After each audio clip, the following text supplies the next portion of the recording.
주시기를 다시 한번 간절히 바라보나며 살아계신 예수님 이름으로 감사하며 기도드리옵나이다. 아멘.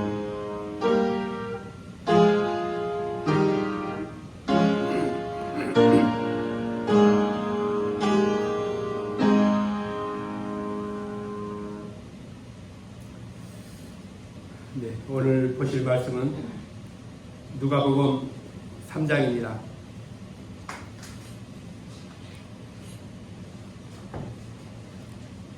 누가복음 3장 1절에서 14절 이 말씀을 우리 다같이 봉독하시도록 하겠습니다.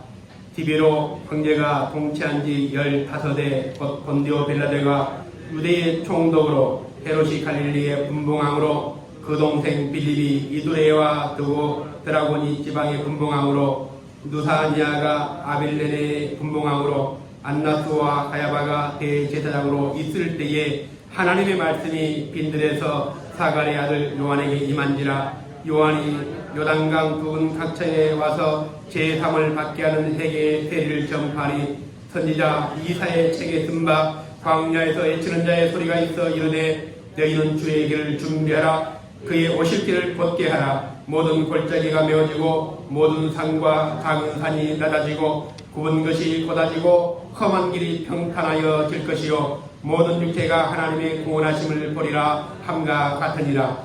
요한이 세례 받으러 나오는 우리에게 이르되 독사의 자식들아 누가 너희에게 일러 장차 올 진노를 피하라 하더냐. 그러므로 회개에 합당한 열매를 맺고 속으로 아브라함이 우리 조상이라 말하지 말라. 내가 너희에게 이르노니 하나님이 능히 이 돌들로도 아브라함의 자손이 되게 하시리라. 이미 도끼가 나무 뿌리에 놓였으니 좋은 열매 맺지 아니하는 나무마다 지켜 불에 던져지리라. 무리가 물어 이르되 그러면 우리가 무엇을 하리이까? 대답하여 이르되 옷 두 벌 있는 자는 옷 없는 자에게 나눠줄 것이요 먹을 것이 있는 자도 그렇게 할 것이니라 하고 세리들도 세례를 받고자 하여 와서 이르되 선생여 우리는 무엇을 하리이까 하매 이르되 부과된 것 외에는 거두지 말라 하고 군인들도 물어 이르되 우리는 무엇을 하리이까 하매 이르되 사람에게서 강탈하지 말며 거짓으로 고발하지 말고 받는 급료를 족한 줄로 알라 하니라. 아멘.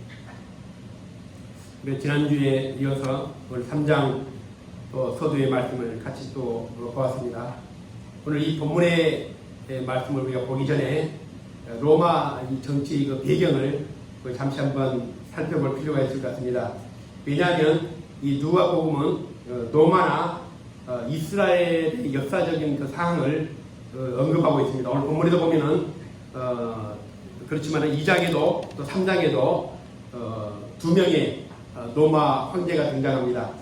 2장에서는 가이사 아우구스도, 오늘 또 3장에서는 디베로 황제 두 명이 로마 황제가 등장하는데 이 가이사 아구스도는 2장에 나오는 이 가이사 아구스도는 로마의 첫 번째 황제입니다. 예수님 오시기 훨씬 전에 로마의 첫 번째 황제로 시작해서 기원 14년까지 초대 황제를 지내고 오늘 3장에 나오는 이 디베로 황제가 이어서 37년까지 예수님의 출생과 예수님 죽음까지 통치했던 이 두 명의 황제가 오늘 2장, 3장에 나와 있습니다. 2장에 나와 있는 이 가이사 아우구스투스는 이제 예수님 오시기 전에 로마 초대 황제가 되는데 24살 때 결혼을 합니다. 그런데 이제 누가 결혼하냐면 그 19살 된 여자와 결혼하는데 그 여자가 3살 먹은 아이를 데려옵니다. 의붓 아들이죠. 그 아들이 누구냐면 바로 오늘 본문에 나오는 이 디베로입니다.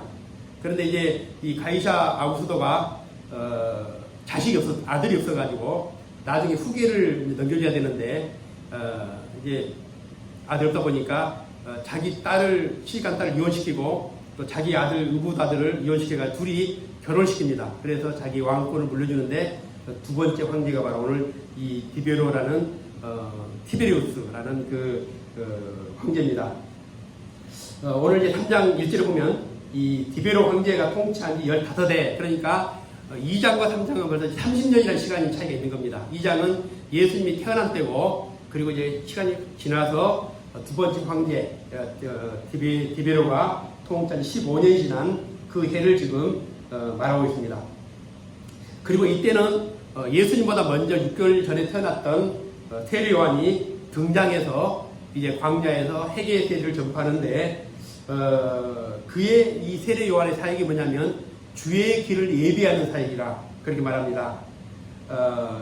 세례 요한이 태어난 것까지 나왔는데 이제 30년이 지난 지금 갑자기 이제 세례 요한이 등장합니다. 빈들 광야에서 사람들에게 나타나서 회개하라 천국이 가까웠느니라 이렇게 이제 복음을 전파하기 시작하는데 오늘 세례 요한이 전하는 이 설교라는 것은 오늘 4절부터 보시면 이런 설교입니다. 선지자 이사의 책에 쓴 바 광야에서 애치는 자의 소리가 있어 이르되 너희는 주의 길을 준비하라 그의 오실 길을 굳게 하라 모든 골짜기가 메어지고 모든 산과 작은 산이 낮아지고 굽은 것이 곧아지고 험한 길이 평탄해질 것이요 모든 육체가 하나님의 구원하심을 보리라. 이게 지금 세례 요한의 설교인데 이 설교를 이사야 40장을 인용해 가지고 지금 사람들에게 선포하는 겁니다. 이 짧지만 굉장히 강렬한 메시지죠. 우리가 설교할 때 설교자들의 이 한 가지 고민이 있습니다. 물론 설교를 잘한다는 것은 굉장히 큰 축복일 겁니다. 사람들이 아멘하고 호응해주고 그래서 청중이 얼마나 아멘을 많이 하는가 이게 굉장히 설교자들은 관심이 있습니다. 그래서 어떤 또 이 목사님들 보면은 막 아멘을 또 하게 하고 또 아멘을 해야만이 또 이 은혜를 받는 것처럼 그렇게 얘기를 합니다. 물론 그렇게 예배 시간에 반응하는 것도 굉장히 중요할 겁니다. 그러나 진짜 이 설교의 성공은 현장에서 많은 사람들이 훈련된 것처럼 아멘으로 화답하고 이것이 아니라 설교 후에 그들의 삶에서 어떻게 반응한가 이게 아마 더 중요할 겁니다. 사도 바울이 많은 선교지를 다녔습니다. 아시아로 해가지고 해서 또 지중해를 건너서 유럽으로 가서 유럽에 지금 그리스 이쪽이죠. 그 이해를 선교할 때에 거기에 이제 그 두 교회가 등장합니다. 그 성경에 보면 사도행전 17장에 보면은 베레아 교회와 데살로니가 교회를 비교를 합니다. 근데 어떻게 비교를 하냐면 베레아에 있는 사람들은 데살로니가에 있는 사람들보다 더 너그러워 신사적이어서 간절한 마음으로 말씀을 받고 이것이 그러한가 날마다 성경을 상고했다. 그리고 이 두 교회의 차이가 뭐냐면은 이 베레아 교회는 설교를 하게 되면 그 현장에서만 끝나는 게 아니라 그 말씀을 듣고 와서 정말 그러한가 그 말씀을 날마다 상고했다는 겁니다. 이 믿음을 여기서는 너그러워서라고 하는데 신사적인 믿음이라고 말합니다. 그런데 오늘 이 본문에 보면 세례 요한이 아주 짧은 설교를 하는데 설교 길지도 않습니다. 우리가 이 이사야 40장 말씀 인용해 가지고 오늘 본문 4절, 5절, 6절 이 설교를 하는데 이 설교를 하고 나서가 문제입니다. 7절부터 보시면은 요한이 세례 받으러 나오는 무리에게 이르되 독사의 자식들아 누가 너희에게 이르러 장차 올 진노를 피하라 하더냐. 우리가 이 설교할 때 힘들고 어려운 사람들, 지치고 힘든 사람들이 교회에 나왔을 때 위로해주고 축복해주고 하나님의 그런 치유를 선포하고 이렇게 돼야 되는데 오늘 이 세례 요한의 설교는 좀 특이합니다. 오늘 나오는 무리들에게 아주 굉장히 험한 말이죠. 이 독사의 자식들아 그러면서 8절에 보면 그러므로 회개에 합당한 열매를 맺고 속으로 아브라함이 우리 조상이라 말하지 말라. 내가 너희에게 이르노니 하나님이 능히 이 돌을 가지고도 아브라함의 자손이 되게 할 것이다. 그리고 이미 토끼가 나무 뿌리에 놓였기 때문에 열매 맺지 못한 나무는 다 찍혀서 불에 던져질 것이다. 아주 굉장히 저주에 가까운 설교입니다. 우리가 설교할 때는 청중을 무시할 수 없습니다. 그래서 정말 위로해주고 좋은 말을 해주고 은혜로운 말을 해주고 그래야 되는데 이 세례 요한의 첫 메시지는 너무 강렬하기도 하지만 거의 저주입니다. 길을 막고 정말 막을 수밖에 없는 그런 저주와 같은 설교입니다. 그런데 이런 설교를 했을 때 그 사람들의 반응입니다. 10절에 보면은 이제 설교 끝난 다음에 무리가 물어 이르되 그러면 우리가 무엇을 하리이까? 오늘 당시 우리에게 이런 메시지를 전했는데 그 메시지를 들은 우리는 어떻게 살아야 됩니까? 어떻게 해야만 됩니까? 그리고 11절에 말씀합니다. 대답하여 이르되 옷 두 벌 있는 자는 옷 얻는 자에게 나눠줄 것이요 먹을 것이 있는 자도 그렇게 할 것이다. 삶에서 변화. 오늘 예배를 드리기 전과 설교를 듣기 전과 하나님을 만나기 이전과 만난 이후의 삶이 어떻게 바뀌어야 되는 것을 세례요한이 지금 말씀하고 있습니다. 아무리 자존심 상하고 오늘 기분 나쁜 설교를 듣고서도 세례요한에게 우리가 무엇을 하면 되겠습니까? 어떻게 살면 되겠습니까? 이게 설교라는 것은 오늘 이 말씀을 듣는 성도들에게 적어도 이 정도의 반응, 리액션이 있어야만이 이 설교는 정말 살아있는 설교가 되는 것입니다. 그러나 현장에서 아무리 많은 사람들이 아멘하고 뜨겁게 반응할지라도 설교 이후에 아무런 변화가 없다면 그 설교는 하나의 종교 의식이 불과한 것이죠. 저도 설교할 때 때로는 해결을 선포할 때가 있고 때로는 이루할 때가 있지만은 제가 대부분 뭐 좋은 설교 아니 은혜로운 설교 듣고 기분 좋은 설교는 하지만은 성도들이 들었을 때의 기분 나쁜 설교를 굉장히 주저하고 망설이게 됩니다. 좋은 반응이 올 수가 없습니다. 제가 최근이지만 한 1년 전에 딱 1년 전이네요. 여기서 제가 어떤 설교를 했는데 그 설교를 들었던 사람이 저한테 선전포고를 했다고 말한 적이 있습니다. 목사님 우리한테 선전포고 하는 것이다. 제가 뭐 때문에 성도들에게 선전포고를 하겠습니까? 그런데 어떤 사람에게는 그 설교가 선전포고로 들릴 수 있습니다. 오늘 이 지금 세례요한이 설교했을 때 이 독사 자식들아 그러면서 이미 도끼가 나무의 뿌리에 놓여 있어가지고 열매 맺지 않는 나무는 다 쳐서 불태워버리겠다. 이 어마어마한 저주죠. 그런데 오늘 이 저주의 설교를 듣고 사람들이 이렇게 말합니다. 그럼 우리가 어떻게 살아야 됩니까? 요즘 우리들의 설교는 사실 대부분 고민 없이 듣다가 설교 끝나면 돌아가서 아무 일 없는 것처럼 다시 일상으로 돌아가는 그런 것이 바로 예배가 되어버렸습니다. 변화를 원치도 않고 또 변화를 요구하지도 않는 이게 종교적인 의식에 불과한 것이죠.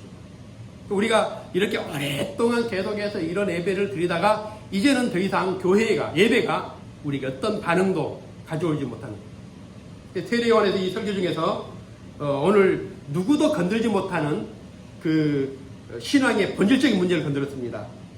이스라엘은 가장 중요한 게 뭐냐면은 성전입니다. 물론 하나님도 하나님이지만 성전이 왜 중요하냐? 성전이 하나님이 임하기 때문에 성전이 중요하다고 말합니다. 그 성전 중심 모든 것이. 그런데 여러분 제가 예전에 언급했지만은 스데반이 돌에 맞아 죽었으니까 이 성전 문제를 언급한 겁니다. 하나님은 성전에만 임재하시고 성전에만 계시는데 오늘 어디에나 계신 것처럼 설교를 했던 겁니다. 솔로몬의 그 얘기를 언급하면서 스데반이 오늘 하나님은 사람이 손으로 지은 것에 계시지 아니한다는 그런 설교를 했을 때에 사람들이 스데반에 대해서 이를 갈고 결국에는 돌로 쳐서 죽이게 됩니다. 성전을 부정했다는 것이죠. 신성한 성전에 계신 하나님이 어디에나 계실 수 없는 것이죠. 여러분 성전에 가도 그냥 성전이 아닙니다. 성전에는 안과 밖이 나눠져 있습니다. 이방인들이 들어올 수 있는 곳이 있고 또 유대인들이 들어올 수 있는 공간이 있습니다. 이방인들은 절대 성전 안에 못 들어옵니다. 그만큼 그러니까 우리가 인종차별도 있지만 인종차별보다 더 심했던 것이 바로 이런 종교적인 차별이었죠. 그게 성전이었습니다. 아무나 만날 수 없는 특별히 선민 이스라엘만 하나님을 만나는 장소가 바로 성전이었습니다. 그런데 이 성전 말고도 하나님 어디에나 계신다고 했을 때에 이스라엘 백성들은 분노했습니다. 그런데 오늘 예수님은 이보다 더 한 발 나아가서 뭐라겠습니까? 이 성전을 헐라. 그러니까 예수님 십자가의 제목이 성전 모독죄가 추가된 겁니다. 성전을 모독했다는 것이죠. 근데 오늘 그 민감한 문제를 세례요한이 건듭니다. 3장 4절 5절 보면 이사야 선지자의 책에 쓴 바 광야에서 애치는 자의 소리가 있어 이르되 너희는 주의 길을 예비하라. 그의 오실 길을 곧게 하라. 모든 골짜기가 메어지고 모든 산과 작은 산이 낮아지고 굽은 것이 곧아지고 험한 길이 평탄해질 것이요. 여기서 이제 메시아가 오시는데 메시아가 오기 때문에 모든 높은 산들은 다 낮아지고 낮은 골짜기는 높아져 가지고 그 길을 평탄하게 해서 메시아가 오게 해야 된다. 이걸 뭘 의미했겠습니까? 지금 예루살렘 성전에 메시아가 오기 때문에 예루살렘으로 들어가는 길을 다 평탄 작업해 가지고 메시아가 오기 좋도록 그렇게 만들라는 그런 메시지겠습니까? 그런 메시지가 아닙니다. 바로 인간의 마음을 말하는 거죠. 예수님이 이곳에 오신다면 굉장히 간단합니다. 리모델링 하면 됩니다. 이 건물 하나 제대로 지어놓으면 됩니다. 정말 화려하고 웅장한 건물로 지어놓고 조각도 해놓고 그렇게 만들면은 이곳이 성전이고 이곳에 예수님이 오신다면 그렇게 만들면 됩니다. 그러나 만일 예수님이 우리 안에 오신다면 복잡해집니다. 교회를 지키고 교회를 건축하고 교회를 꾸미고 교회를 만드는 것은 굉장히 쉬운 일입니다. 예수님이 여기 오신다면 우리가 교회 하나 기가 막힌 교회를 지어가지고 예수님 모시면 됩니다. 오늘 그 세례요한의 설교는 그게 아닙니다. 예수님이 만약 여러분의 내 마음속에 오신다면 어떻게 할 것입니까? 우리는 당시에 이 수많은 종교 지도자들이 있었지만은 신앙의 목표와 본질을 찾지를 못했습니다. 그런데 오늘 요한의 설교는 굉장히 충격적입니다. 3장 4절에 보면 오늘 예루살렘으로 들어가는 길을 넓히고 평탄 작업을 하고 그렇게 만들라는 것이 아니었습니다. 그러면 토목공사만 하면 되죠. 길만 잘 닦아놓으면 되는데 거기다가 레드카펫 깔고 거기다가 옆에다가 꽃을 심고 그렇게 하면 될 겁니다. 실제로 예수님이 오실 때도 보면은 사람들이 예수님의 가는 길에 옷을 벗어가지고 막 깔지 않습니까? 그렇게 하면 됩니다. 근데 예수님이 이것 보고 감동하지 않았습니다. 우리도 예수님께서 이 성전에 오신다면 얼마나 좋습니까? 간단합니까? 그러니까 제가 목회를 하면서 가장 깨기 힘든 게 뭐냐면 성전에 대한 개념입니다. 엉망으로 살면서 아무렇게 살면서 예수님과 아무 상관없이 살면서 이 교회 하나만큼을 지키려고 하는 그게 오늘 유대사회도 그렇고 중세시대도 그렇고 한국교도 마찬가지입니다. 교회를 성전이라고 하는 적어도 우리 교회만큼은 그 개념을 깨야 되는 것이죠. 어디 교회가 성전입니까? 어디 성경에 교회를 성전이라고 얘기한 적이 있습니까? 단 한 군데도 없습니다. 한번 찾아 가져오십시오. 왜 교회를 성전이라고 합니까? 내가 성전이 아니라 교회가 성전이라고 해야만이 편하거든요. 내가 성전이라고 복잡해집니다. 과연 내 안에 주님이 오실 수 있을까? 힘들죠. 그러니까 교회에서 목사님도 그렇게 설교를 하고 성도들도 이 교회가 이게 성전이라고 얘기를 합니다. 오늘 계시록에 보면은 예수님이 이렇게 말씀합니다. 볼지라 내가 문 밖에 서서 기다리노니 계시록 3장 20절에 누구든지 내 음성을 듣고 문을 열면 내가 그에게로 들어가 그와 더불어 먹고 그는 나와 더불어 먹으리라. 여기서 문을 두드린다는 것은 성전의 문이 아니라 우리 마음의 문을 두드린다는 것입니다. 쉴 새 없이 우리에게 들어오시기 위해서 노력한다는 겁니다. 예수님이 우리에게 오신다면 보통 문제가 아닙니다. 왜냐? 오늘 예수님은 고린도전서 3장 16절의 말씀처럼 우리를 거룩한 성전으로 삼으셨기 때문에 오늘 예수님이 오시는 곳은 이곳이 아니라 바로 여기 오신다는 겁니다. 어떻게 성전에 오셔야 될 하나님이 나를 성전으로 삼으시고 내 안에 오실 수 있을까? 우리가 잘 아는 손님이 우리 집에 오는 것 굉장히 반가움에도 불편합니다. 안 그러겠습니까? 접대해야 되죠. 또 청소해야 되죠. 참 복잡할 겁니다. 그래서 요즘에는 어떤 집에 손님으로 가는 게 참 쉽지가 않습니다. 그런데 나를 창조하신 분, 내 머리털까지 아시고 다 세시고 내 마음을 감찰하시는 분, 모든 걸 아시는 그분, 그분이 내 안에 오신다면 어떻게 했습니까? 이 당시 세례 요한의 이 설교를 들은 사람들 입장에서 보면 굉장히 충격적이지만 또 기분 나쁘지만 정말 이건 굉장히 강렬한 메시지였습니다. 실제로 보면 요한이 세례받으러 나오는 무리에게 이르되 독사의 자식들아 누가 너희에게 일러 장차 올 진노를 피하라 하더냐. 심지어는 오늘 이스라엘 백성들에게 예배하러 나오는 사람들에게 독사의 자식들아, 지금 이곳이 예루살렘 성전이 아니라 광야입니다.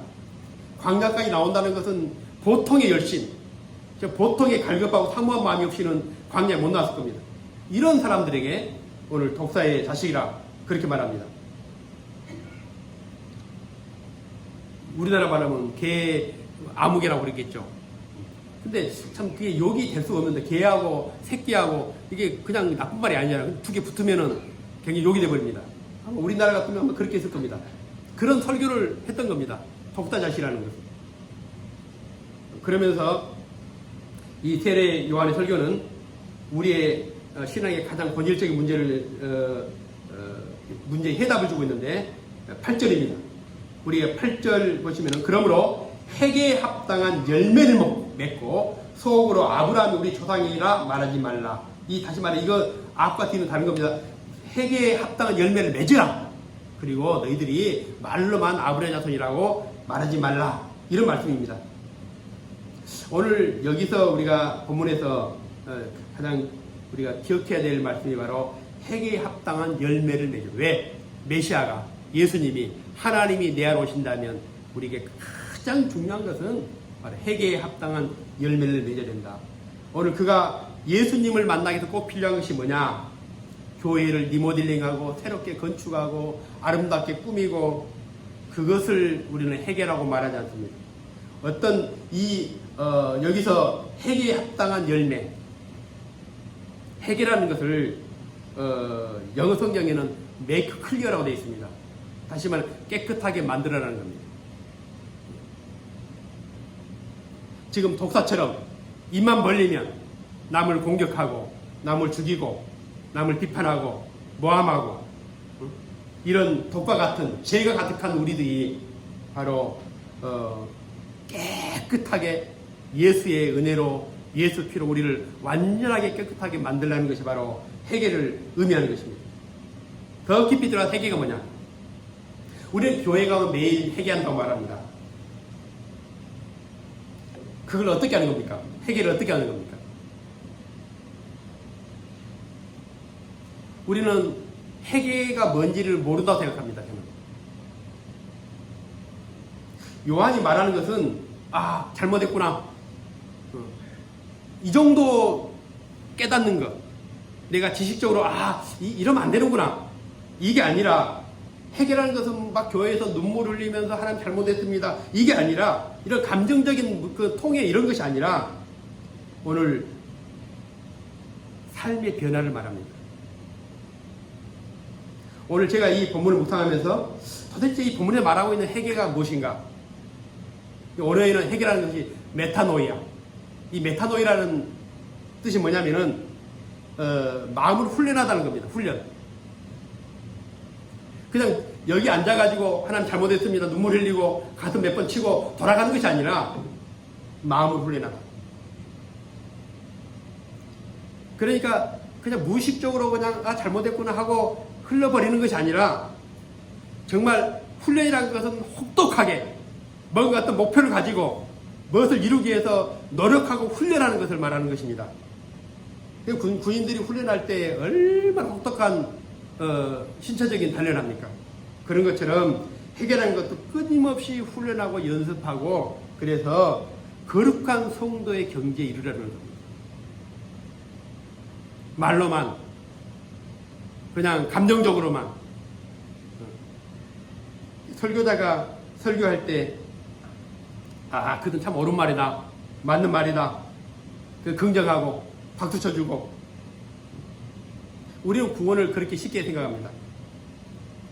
그러나 구원이라는 것은 뭐냐면은 예수 믿고 한순간에 구원받는 것도 중요하지만 우리의 삶이 우리 자신이 거룩한 성전이 되도록 만들어가는 것, 이것은 우리 육적인 구원을 말합니다.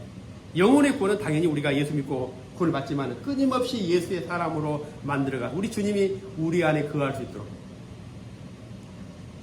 우리가 손해라는 것 안 하고 남에게 남을 위해서 희생하지 않고 그러면 우리는 늘 지금 살고 있는 삶보다 더 좋은 삶, 더 축복된 삶 이런 걸 꿈꾸며 살지만은 성경에서 말하는 잘못된 것을 완전히 새롭게 만드는 그래서 예수님을 만나고 난 삶이 점점 달라지는 삶을 사는 것을 우리는 훈련하지 못합니다.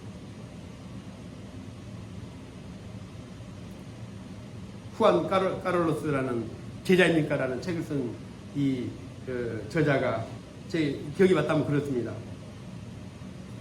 월남전에 가지고 참전했다가 돌아올 때 그 따블백이 있죠.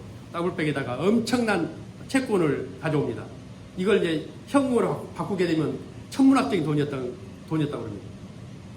그래서 이제 미국에 가서 그거를 이제 현금으로 바꿔서 쓰려고 이제 담아서 왔는데 그 이후에 이제 예수님을 만난 겁니다.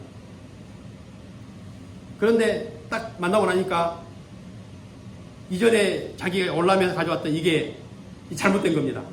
그래서 이 수십억이라던 돈을 그냥 이제 예수 믿었으니까 그냥 무시해버리고 그냥 갈 수 있는 거죠. 근데 자기 마음의 양심이 도저히 이거 가지고는 안 된 거죠. 그래서 이 채권을 가지고 국방부에 찾아가가지고 제가 사실은 이거 부정한 방법으로 이걸 가져왔습니다. 내가 생각해보니 도저히 안 되겠으니까 이거를 내가 국방부에 드리겠습니다. 수십억이나 되는 이 채권을 국방부에다가 가져갔다는 거 아닙니까? 우리가 또 그러겠습니까? 못하죠. 아무리 예수 믿는다 해도 어떻게 손해난 일을 합니까? 우리는 다 묻어두고 덮어두고 무시하고 그게 가는 겁니다. 그런데 오늘 이 후안 카를로스는 가서 내가 지난날 했던 거에 대해서 처벌도 받겠습니다. 그러니까 이 국방부에서 뭐라고 얘기하냐면은 이거 우리나라에서 그런 것도 아니고 베트남에서 가져온 건데 처벌할 방법이 없다. 그리고 돈도 이거 우리가 받을 수 있는 명목이 없다. 다시 가져가라 그랬던 거죠. 가만히 생각해보니까 우리는 이럴 때 무슨 생각하겠습니까? 이거 하나님 뜻이다. 하나님 이런 방법으로 축복하는구나. 뭐 그랬을 겁니다. 근데 한번 자기가 예수 믿고 나서 아니라 한 것은 아닌 것이죠. 그래 이 후안 카를로스가 화장실에 가서 그 수십억이라는 채권을 다 버려버립니다. 저는 그 책을 읽고 과연 그럴 수 있을까? 우리는 그런 과정이 없었기 때문에 계속 예수를 믿어도 욕심이 사라지지 않고 예수를 믿어도 남을 희생하지 않고 예수를 믿어도 남에게 손해난 일을 하지 않고 안 바뀌는 것이죠. 우리가 사랑하는 사람을 만나면은 그 사람이 바뀐다고 그러잖아요. 누군가를 만나면 바뀌게 되죠. 예수님을 만나고 우리가 어떻게 바뀌었는가? 교회 다니는 거 말고 집사가 되고 장로가 된 거 말고 뭐가 바뀌었는 거예요?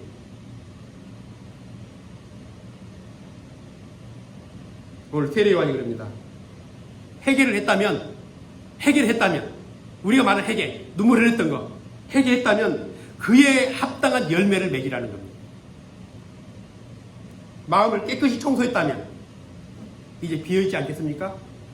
그러면 쓰레기가 난무한 것, 온갖 독사의 독처럼 가득한 것을 다 치웠다면 이제 거기에 꽃도 심고 나무도 심고 아름답게 성전으로 주님이 내 안에 오실 수 있도록. 오늘 우리가 눈여겨볼 것은 이 설교를 듣던 사람들의 반응입니다. 우리가 어떻게 해야 됩니까? 저도 설교를 하는 입장이지만 가장 훌륭한 설교는 듣기 좋은 설교가 아닙니다. 반응하는 설교죠. 사람들이 삶으로 반응하는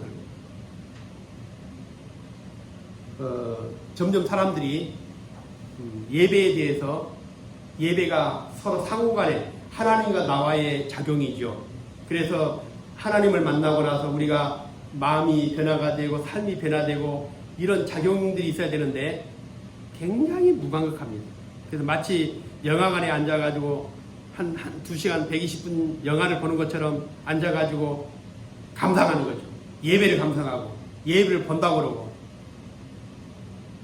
오늘 목사님 설교 어땠어? 오늘 찬양대 찬양이 뭐 어때서? 이렇게 평가하고 그게 끝입니다. 우리만 그런 게 아닙니다. 예수님이 이런 비유를 합니다. 마태복음 11장 16절에 이 세대를 무엇으로 비유할까? 비유하건대 아이들이 장터에 앉아 제 동물을 불러 이르되 우리가 너희를 향하여 피리를 불어도 너희가 춤추지 아니하고 우리가 슬피 울어도 너희가 가슴을 치지 아니한다 함과 같도다. 지금 애들이 그 시대의 상황을 이제 놀이로 만든 그 얘기한 겁니다. 그러니까 지금 여기 보니까 피리를 불어도 너희가 춤추지 않고 그 어떤 잔칫날 피리를 불잖아요. 그럼 사람들이 흥이 나서 막 춤을 춰야 되는데 피리를 부르도 춤을 추지 않고, 그리고 이 장례식 얘기입니다. 슬피 울어도 너희가 가슴을 치지 않는다. 감각이 없는, 감정이 없는, 무감각해버린 예배가, 우리 예식이 하나를 만난 것이 마치 어린아이가 편한 것처럼 어떤 것도 반응하지 않는, 슬픔도 기쁨도 없는, 할렐루야, 아멘, 이게 반응을 말하는 게 아닙니다. 우리는 방청객이 아니죠. 예배를 오늘 참석하러 오는 것이 아니라 예배하러 온 겁니다. 보는 것도 아니고 드리는 것도 아니라 하는 것입니다. 그래서 오늘 해결하는 것은 마음을 바꾸고 마음을 훈련하고, 그래서 열매를 맺는 것, 주님이 원하시는, 옷이 두 벌 옷을 가진 자가 있느냐? 옷 없는 자에게 나눠주라. 얼마나 간단합니까? 이 간단한 게 안 되는 겁니다. 저는 그래서 도지사님에게 옷을 한 벌 준 적이 있습니다. 얼마나 제 옷이 맞는 분이 도지사님입니다. 우리 변호사님 못 줍니다. 제 옷을. 옷이 두 벌 있는 자가 있느냐? 그러면 옷 없는 자에게 옷이 있지만 제가 줬습니다. 한 벌이 아니라 두 벌이 줬나요? 줬습니다. 이거는 제가 할 말이 있습니다.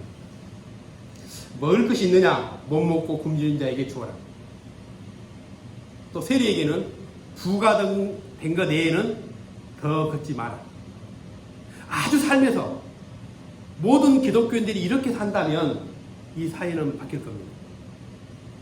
야, 사람들이 예수 믿고 싶어 할 거고, 교회에 다니고 싶어 할 것이고, 부인들에게는 힘 있다고 강탈하지 말고 주는 대로 족한 줄 알고, 주님이 우리에게 원하신 것은 사식을 금식기도 하고 막 산에 가서 뭘 하고, 그게 아니라 정말 평범한 가운데서 가장 쉽게 할 수 있는 것. 어찌 두 분이서 한 벌 주고, 굶주린 사람이 있으면 먹을 거 주고, 해결하는 것은 이렇게 아주 내가 할 수 있는 것부터 훈련을 하는 겁니다. 훈련을. 그리고 모든 사람들이 존경받겠죠. 이 사회에서 교회가 이렇게 비난받는 교회가 되지 않겠죠. 이게 해결하는 겁니다. 예구에 제가 92년도에 처음 예구를 나갔는데, 이게 성당 앞에 쭉 가보면은 거지들이 그렇게 많습니다. 우리나라 명동성당에 가면 거지들이 없죠, 앞에. 왜 성당에 많냐면은, 성당에 간 사람들이 거지들한테 뭐 죽기 때문에 다 그리 모입니다. 성당의 문은 계속 매일마다 열려있기 때문에. 또 우리나라 교회 앞에는 거짓 없잖아요. 안 주기 때문에. 우리는 기독교인으로 사는 것, 예수 그리스도의 사람으로 사는 것에 대해서 삶으로 우리는 그렇게 변화가 안 됐습니다. 말은 잘하죠. 기도 잘하죠. 아는 건 많죠. 세례와는 오늘 반응하는 그 사람들 어떻게 해야 됩니까? 너 신학교 가! 그러지 않았습니다. 그들이 삶에서 아주 쉽게 할 수 있는 그런 삶을 살다 보면 나도 모르게 우리 안에 성령의 열매가 맺혀지게 되는 겁니다. 사람들이 우리를 향해서 야, 저 사람은 교회를 아주 열심히 다닌다. 그게 아니라 정말 예수를 닮는, 정말 믿고 싶은 그런 교회.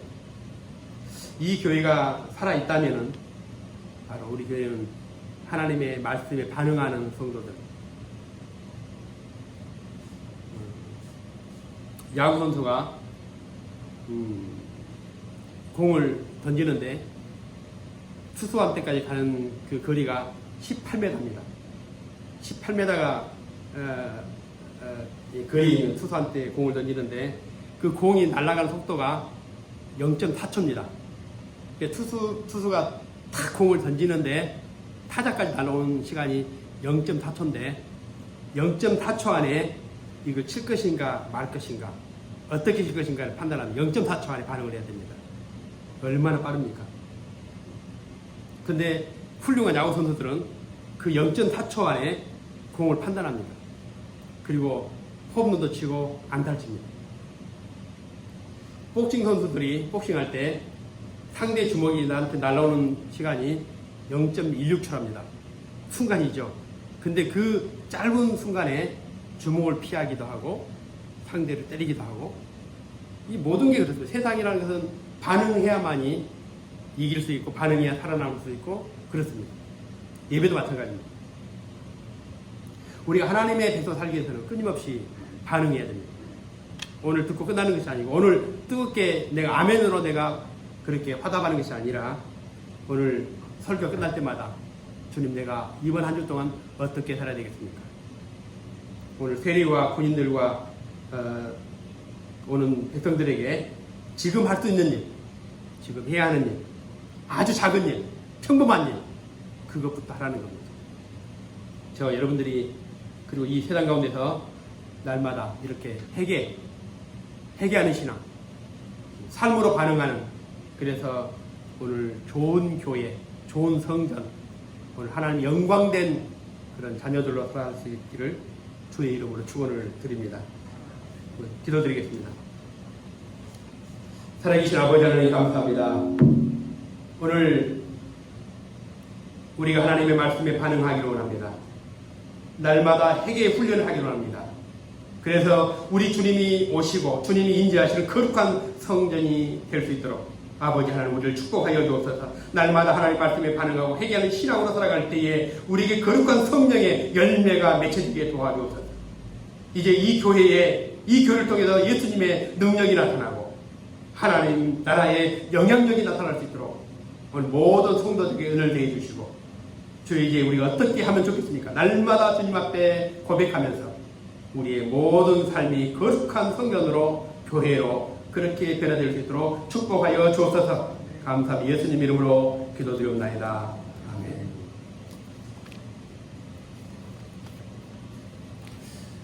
우리 찬송가 401장 우리 부르시고 배워가겠습니다.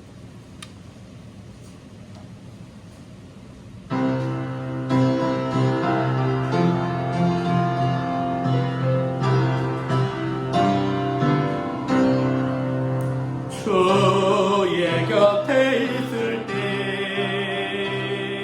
마음이 든든하오니 주여 세상 살 동안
더히스타님 옷을 줬다는 얘기를 했는데 내가 준 것만 생각해. 더히스타님도 저한테 옷 준 적이 있습니다.